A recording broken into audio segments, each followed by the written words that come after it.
দেশের জনগণকে ছেড়ে আমার নেত্রী কিন্তু এই দেশ ছেড়ে চলে যায় নাই। আর স্বৈরাচারী সরকার এই দেশের থেকে কিন্তু পলায়ে চলে গেছে না। এই সময় এই সিদ্ধিরগঞ্জে আর কোন মাদক চলবে না, আর কোন কক্সবাজারের নির্দেশ চলবে না, আর কোন চাঁদাবাজি চলবে না। আপনাদেরকে একটি কথা বলে শেষ করে দিব, আপনারা কাউকে ভয় পাবেন না। আপনাদের ভোট আপনারা দিবেন। এই দেশে ভোট দেওয়ার কোন সিনেমিনি ক্ষেত্রে দেওয়া হবে না। আমার নেতা তারেক রহমান সাহেব বারবার কিন্তু বলছে যে আপনাদের ভোট আপনারা দিবেন, কোন সাইজ চলবেন না।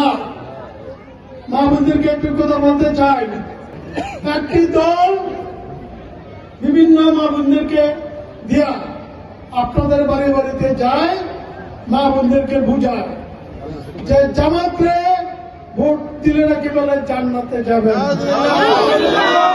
জান্নাতের মালিক কারা? আল্লাহ ছাড়া জান্নাত দেওয়ার জন্য কারো ক্ষমতা আছে?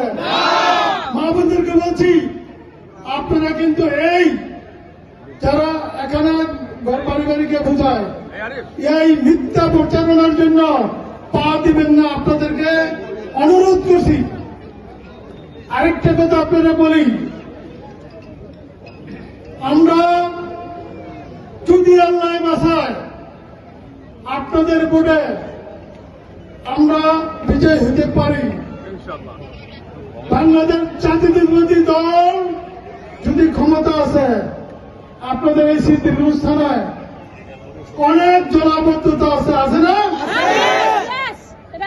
ইনশাল্লাহ কোন জলাবদ্ধতা থাকবে না, কোন সাপ্লাইয়ের পানির অভাব থাকবে না। মা বোনদেরকে আবারও বলি, ইনশাল্লাহ আপনাদেরকে গ্যাস প্রত্যেকের বাড়ি বাড়ি বাংলাদেশ জাতীয়তাবাদী দল বিএনপি বৈধ গ্যাস, অবৈধ কোন গ্যাস না, বৈধ গ্যাস দিব ইনশাল্লাহ। আরেকটা কথা আবারও বলি, এই সিদ্ধিরগঞ্জের বাড়িতে দাঁড়িয়ে আমরা ওয়াদা করেছিলাম যে আমরা 25 জন ক্যান্ডিডেট থাকি না কেন,